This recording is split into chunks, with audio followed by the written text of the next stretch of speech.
8 9, प्रत्येक जण म्हणतो की 10वा कुठे आहे, को दशमहा. तिथनं एक नावाडी जातोय, त्याला हे मग शिष्य म्हणतात की जर दादा तुम्ही मोजाव, आमचं काहीतरी चुकतंय. तो नावाडी मोजतो, 1 2 3 4 5 6 7 8 9 10.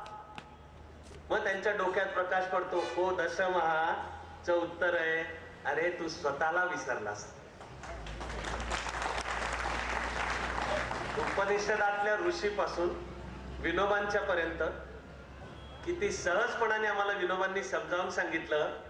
माणसाच्या जीवनाचा जो प्रवास आहे कोहमनी सुरू होतो आणि ऋषी सांगतात, आणि मी नम्रपणे एवढं म्हणू शकतो की ते क्षितिज दिसणं तर चालू झालेलं आहे, ते म्हणजे तो प्रवास सोहम पर्यंत चालतो. सारं विश्व घडवणारं जे चैतन्य आहे, जे आता फिजिक्स पण सांगतं की सारं विश्व एकाच चैतन्यापासून घडलंय, तेच तुझ्यात आहे. पण अरे ते ओळखायला शिक. आणि प्रत्येकामधलं ते चैतन्य वेगळ्या मार्गाने प्रकट होतं. कुणाही 2 व्यक्तींची त्याबाबत तुलना नाही, उच्च नीचता तर त्याहून नाही, पण ते ईश्वरत्व तुझ्यातलं काय आहे ते ओळख आणि ते या जीवनामध्ये प्रकट कर. तो कोहम पासून सोहम पर्यंतचा प्रवास. प्रत्येक माणसाला प्रश्न पडलाच पाहिजे केव्हा तरी. नाहीतर ते पण डॉक्टर सांगत होते तसे माणसं जन्माला येतात, एका विशिष्ट टप्प्याला जे जगतात ते जगतात आणि एक दिवशी आपल्याला सगळ्यांना जायचं ते तसे जातात. तुकारामाच्या अभंगातली ओळ आहे, जन्माला आला नि हेला घालून मेला. हेला म्हणजे येरझाऱ्या. कसा जगला तर जन्माला आला आणि येरझाऱ्या घालून, काय जीवन आहे म्हणजे येरझार आहे अशी घालून एक दिवशी गेला. विशिष्ट वयाचं होतं, विशिष्ट घडायचं असतं, त्या वेळेला ते करत एक दिवशी गेला. पण कधीतरी समजा एखाद्या घनदाट अंधाऱ्या रात्री असा आकाशाचा उपडा घुमट आपल्यावर ठेवलेला ना, पण उभे असलो एकटेच आणि आकाशातल्या घनदाट अंधारामध्ये चमकणारे काही तारे दिसत आहेत. कधीतरी मनामध्ये अशा शांत एकांताच्या क्षणी माणसाच्या मनात येतोच प्रश्न की मी कोण. आणि हा जो काही जन्माला आलो हा प्रकार काय आहे, हे लपडं काय आहे, अस्तित्वाचं कोडं काय आहे, रिडल ऑफ एक्झिस्टन्स, हे अस्तित्वाचं काय आहे. हा मी जन्मानी सुरुवात होते का आणि मृत्यूनी शेवट होतो का. तर गीतेच्या 2ऱ्या अध्यायातला श्लोक आहे, व्यक्त मध्य आणि भासते. मधलं फक्त जे व्यक्त झालेलं आहे, आपल्याला त्याच्या आधीचं काय त्याच्या नंतरचं काय. ऋषींच्या श्रद्धा सांगतात की सर्व अनादी आहे आणि अनंत आहे, पण जन्माला येतो आणि जगतो कळतो ते मी एका विशिष्ट या तारखेला जन्माला आलो आणि सगळ्यांना एका दिवशी विशिष्ट जायचंच आहे. पण मनात प्रश्न येतोच की हे काय आहे अस्तित्वाचं कोड. आपण जगतो, सुखाने सुखावतो, दुःखाने दुखावतो. तर हे सुख म्हणजे काय, दुःख म्हणजे काय, आणि यश म्हणजे काय आणि अपयश म्हणजे काय, आणि अपमान, उपेक्षा, वंचना, दारिद्र्य ज्याच्या वाट्याला आलं नाही असा कोण आहे माणूस. जगाच्या पाठीवर कोणीच नाही. ही जी सगळी धडपड चाललेली असते, वि स खांडेकरांच्या कवितेत म्हणलेली, भवसागर हा दुस्तर मोठा, त्यातून जाण्या पहिलं तिरा, खटपट करतो गोते खातो, निराश होऊन जाय पुरा. असा प्रश्न पडतोच मनाला कधी ना कधीतरी. तो प्रश्न पडतो तेव्हा समजून चालावं की तपश्चर्या आता चालूच आहे. तो क्रिएटिव्ह प्रश्न आहे. तो प्रश्न पडल्याशिवाय जीवनातली क्रिएटिव्हिटी व्यक्त होणं पण चालू होत नाही की हे काय आहे, मी कोण आहे आणि कशासाठी आयुष्यामध्ये जगायचं आहे. निदान भारतीय श्रद्धा आपल्याला सांगतात की माणसाचा जन्म मिळणं हे भाग्य आहे, हे पाप पण नाही आणि ही व्याधी पण नाही. माझे आवडते कवी आहेत आरती प्रभू, त्यांच्या एका महान कविता महान आहे, कुणाच्या खांद्यावर कुणाचे ओझे. हे माणसाच्या जीवनाबद्दलचाच पडलेला प्रश्न आहे की काय माणूस जगतो, कुणाच्या खांद्यावर कुणाचे ओझे. त्याच्या एका कडव्याची सुरुवात आहे, अंत झाला असता आधी जन्म एक व्याधी. हे जे मी जगतोय हे काय आहे, अंत झाला असता आधी म्हणजे प्रत्यक्ष सूर्यास्त व्हायच्या आधी खरं सगळं संपलेलंच आहे. उरलाय तो जन्म मागे, आता जन्म एक व्याधी. असा जन्म एक व्याधी का जन्म एक संधी. खानोलकरांच्याच 2ऱ्या कवितेची ओळ आहे, अंत ना आरंभ ही वा दुःख ना आनंदही, नाव आहे चाललेली कालही आणि आजही. अशी ओळ आहे की ह्याला अंत ना आरंभ ही, ह्याला असं काय शेवट नाही, असं काय सुरुवात नाही. दुःख वा आनंदही ना, ह्याला काय सुख आहे दुःखाच्या सगळ्याच्या पलीकडे तरी होत किंवा आम्हाला त्याचा अर्थ समजत नाही. अंत ना आरंभ ही वा दुःख ना आनंदही, नाव आहे चाललेली कालही आणि आजही. जगतो ही जी नाव आपली भवसागरातून चाललेली आहे, ही काय चालली आहे तिच्या तिच्या काय आंतरिक गती असेल त्याच्यानुसार चाललेली आहे. पण आपला चॉईस आहे, आपला चॉईस आहे. ज्या सिसिफसच्या मिथच्या महान कहाणीची तितकीच महान आठवण अभयभंग यांनी आपल्याला करून दिली. त्या सिसिफसच्या मिथ मध्ये अल्बेर कामू म्हणतो, आणि त्याचे फार महान कथा मराठीमध्ये विलास सारंग यांनी लिहिली, की रिइंटरप्रिट कहाणी पुन्हा एकदा मांडून आपले मराठीतले कथाकार विलास सारंग म्हणतात की सिसिफस लकी होता, नशीबवान होता म्हणतात. आणि सिसिफस लकी का होता, तर मूळ वाक्य आहे, he was condemned to the choice of freedom. He was condemned, माणसाला वाटेल आपल्याला स्वातंत्र्य आहे आणि चॉईस आहे, पण अस्तित्ववादी तत्वज्ञान म्हणतं की ते कंडेमनेशन आहे. He was condemned to the choice of freedom. आणि त्या सिसिफसच्या मिथचं रिइंटरप्रिटेशन वेगळं मांडून विलास सारंग त्यांच्या कथेचा शेवट करतात की सिसिफस लकी होता, कारण यश मिळतंय का अपयश सोडून द्या, पण ऑल द टाइम कायम त्याला करायला एक मिनिंगफुल ऍक्टिव्हिटी होती, अर्थपूर्ण ऍक्टिव्हिटी होती. भले तो दगड गडगडत परत खाली आला तरी न दमता न थकता परत खाली आहे, आणि परत अनेकांना जीवनाला अर्थ देणारी ही मिनिंगफुल ऍक्टिव्हिटी सापडतच नाही. एकदम कथेकडे वेगळा दृष्टिकोन देऊन विलास सारंग आठवण करून देतात की सिसिफस लकी मानला पाहिजे. मला तर मंगेश पाडगावकरांची पण एक कविता आठवते, 1.5 ओळीत उत्तर आहे. खरं म्हणजे 1.5 ओळीत उत्तर आहे ते. कसं जगायचं, कणत कणत का गाणं म्हणत, अशी ओळ आहे. सांगा कसं जगायचं, आपल्या समोरचा चॉईस सांगा कसं जगायचं, कणत कणत का गाणं म्हणत. आयुष्यभर अनेक जण असेच जगत राहतात की जणू जीवन म्हणजे काय ते सर्व दुःखमय आहे.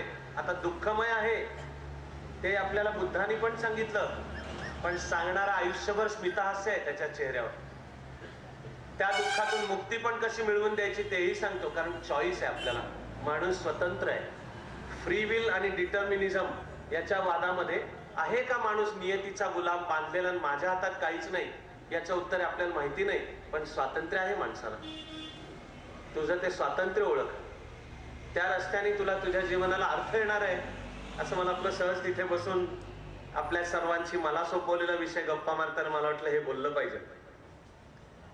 त्यांनी काळी घालवणारी आठवण करून दिली मृत्यूच्या छायेत. ते वाक्य बोलले त्या क्षणी बसल्या जागी सुद्धा माझ्या डोक्यात विचार आला की प्रत्येकच जण असतो, प्रत्येक क्षणालाच असतो. काही जणांना कळतं, काहींना कळत नाही.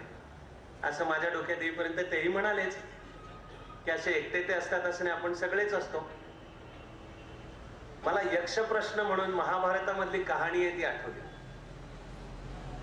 द्यूतामध्ये हरल्यानंतर 12 वर्षाचा वनवास आणि मग 1 वर्षाचा अज्ञातवास. ही कहाणी वनपर्व, महाभारताच्या वनपर्वात आहे. 12 वर्ष पांडव करतायत भारतभर प्रवास. एकदा 3 रात्र 3 दिवस काही खायला प्यायला पण मिळालं नाही, पाणी पण नाही, म्हणून भुक्यांनी मटकन एका जागी बसलेले. आणि आता कोणतरी पाणी तर शोधा बाबा.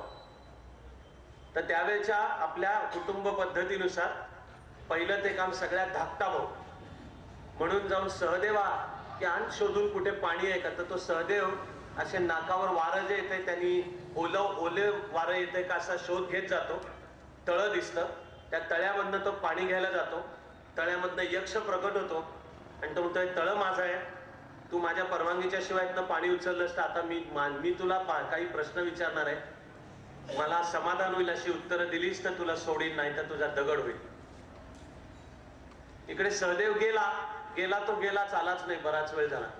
म्हणून तो कुठं गेला बघायला नकुल, मग अर्जुन, मग भीम करत करत शेवटचा युधिष्ठिरही त्या तळ्यावर पोचला. बघतो तर 4 भावांचा दगड होऊन पडलेला.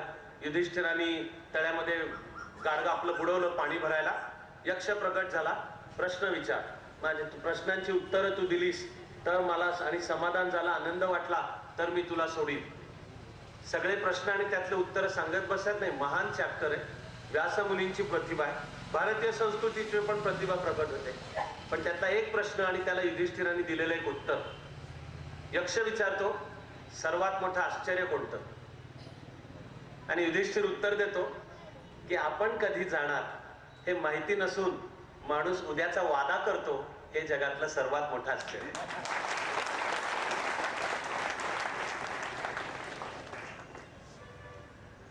यक्ष खुश होऊन त्याला म्हणतो की ठीक आहे, आनंद आहे, तू उत्तर उत्तम दिली म्हणून मी तुझा दगड नाही करत, पण मी तुझ्या उत्तराने एवढा खुश आहे की मी कुठल्या तरी एका भावाला मी तुझ्या जिवंत करीन. कोणाला करू ते सांग. तर युधिष्ठिर सांगतो की नकुलाला जिवंत कर. यक्ष त्याला म्हणतो की मला काय जरा अर्थ समजावून सांग. तो काय तुझा सख्खा भाऊ नाही येतो. नकुल आणि सहदेव हे माद्रीपासून झालेली अपत्य. तुम्ही सख्खे भाऊ म्हणजे युधिष्ठिर, भीम आणि अर्जुन.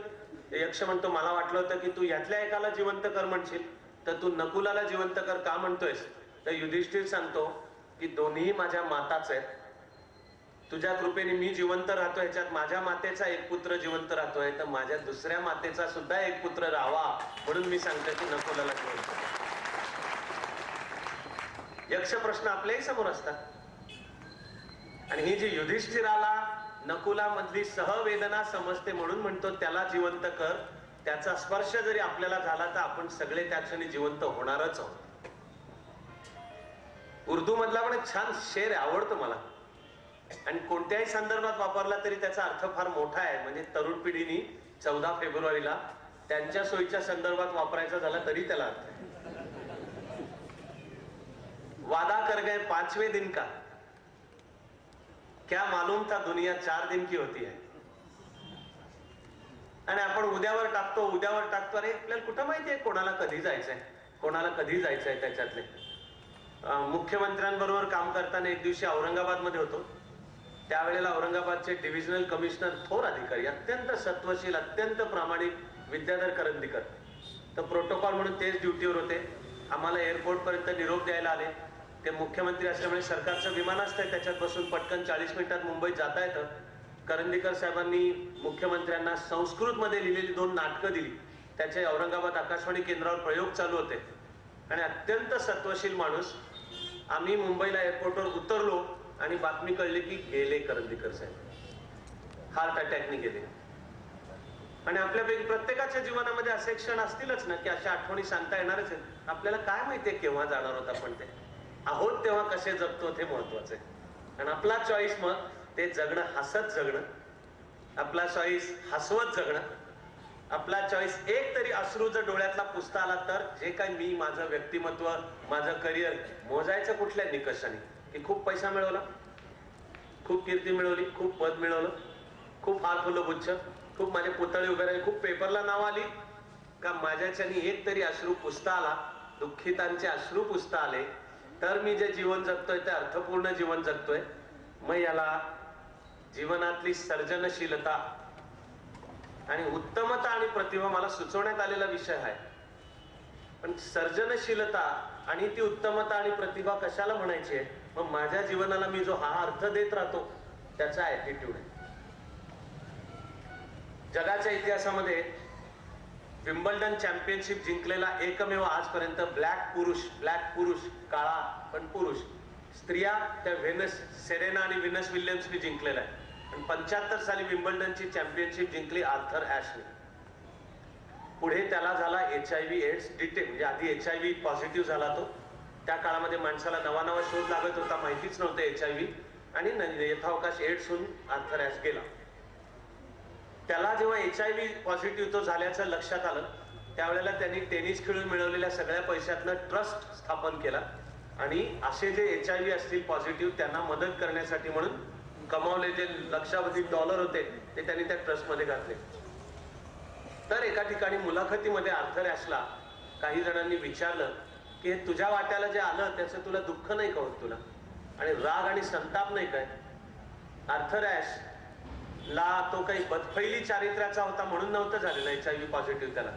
त्याला लहानपणापासून होता हेमोफेलिया, म्हणजे जखम झाली तर रक्त क्लॉटिंग, ब्लड क्लॉटिंग होतच नाही, आणि म्हणून त्याला लहानपणापासून उपचार करावे लागायचे. तर त्या जुन्या टेक्नॉलॉजीतलं डायलिसिस पण वर्षातनं 2दा करावं लागायचं. असं करताना केव्हा तरी दूषित रक्त दिलं गेलं, कारण माहितीच नव्हतं.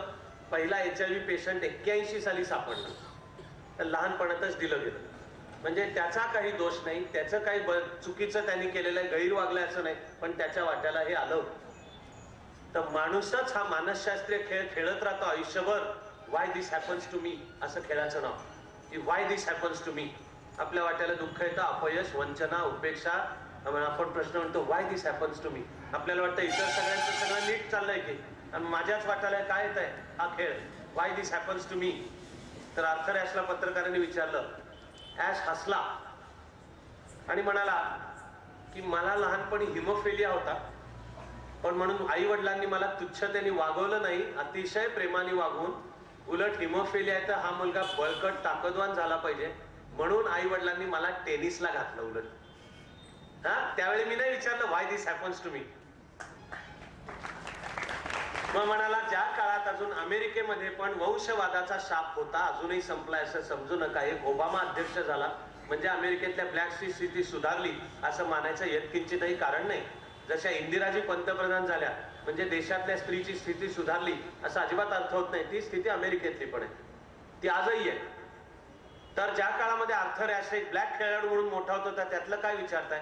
तर आर्थर ॲश म्हणतो की अशा काळामध्ये मला टेनिस चॅम्पियन होता आलं, अमेरिकेच्या टीम कडनं खेळता आलं आणि आम्ही डेव्हिस कप सुद्धा जिंकून दिला. त्यावेळी मी नाही विचारलं व्हाय दिस हॅपन्स टू मी. मग आर्थर ॲश म्हणाला की विम्बल्डनच्या इतिहासातला मी एकमेव आणि पहिला आणि एकमेव ब्लॅक खेळाडू आहे. त्यावेळी मी नाही विचारलं why this happens to me, why should I ask now why this happens to me. आपण फक्त प्रश्न जेव्हा दुःख येतं वाटायला तेव्हा विचारतो आणि आपल्याला वाटतं सुख मिळालं, यश मिळालं, नाव झालं तर आपल्याला वाटतं की बिकॉज आय डिझर्व इट. त्यावेळी मनामध्ये प्रश्न येतच नाही की व्हाय दिस हॅपन्स टू मी. पण आपल्या हातातला चॉईस हा जीवनाकडे बघण्याचा हा ऍटिट्यूड, तो ऍटिट्यूड क्रिएटिव्हिटी जोपासना करतो. आणि त्याचं एकदम एक छोटं सूत्र, आणि आता मनातली एक छोटी, मला जर बोलायला 1.5 मिनिट असतं तर मी तर बाकी काही न बोलता तेवढंच वाक्य बोलून थांबलो असतो. पण जीवन घडवण्याची सांगता येईल अशी त्रिसूत्री माझ्या परीने मी सांगायचा प्रयत्न करतो. एकही गोष्ट त्यातली नवी नाहीये. ती मला समजलेली भारतीय विचारधारा, तिला आपल्या बुद्धीने पण जमत असेल तर भर घाल. सर्व आधुनिकतेचा सुद्धा स्वीकार कर. नुसत्या भूतकाळाची पूजा करण्यात शहाणपण नाहीये.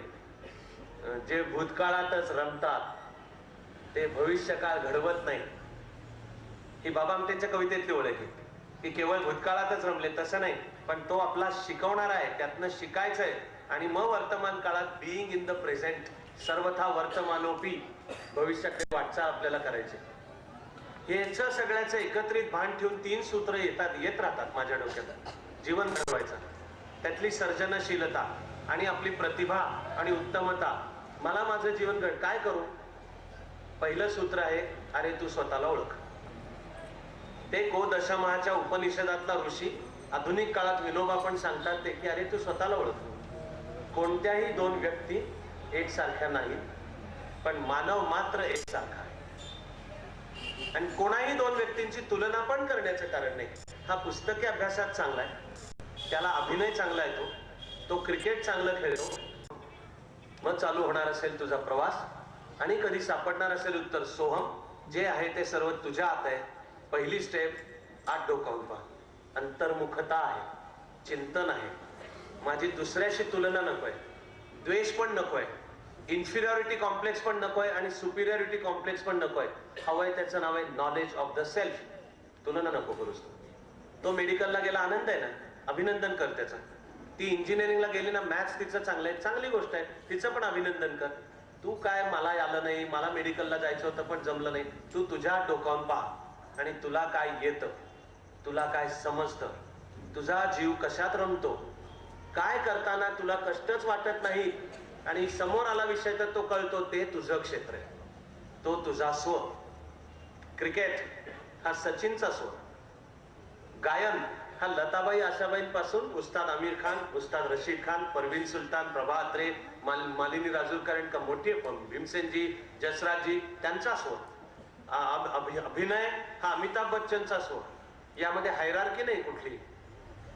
तुझा स्व ओळख, त्यानुसार जीवनातला रस्ता निवड आणि निवडलेल्या वाटेवर तू उत्तम आणि प्रतिभावंत होण्याचं उद्दिष्ट ठेव. Excellence and creativity in one's own chosen walk of life. माझं जे जीवनातलं क्षेत्र आहे त्यातला माझी एक्सलन्स तर मी करतोय ती मग समाजाची सेवा आहे. माझ्या व्यक्तिमत्वाच्या माध्यमातून करतोय, पण त्याचं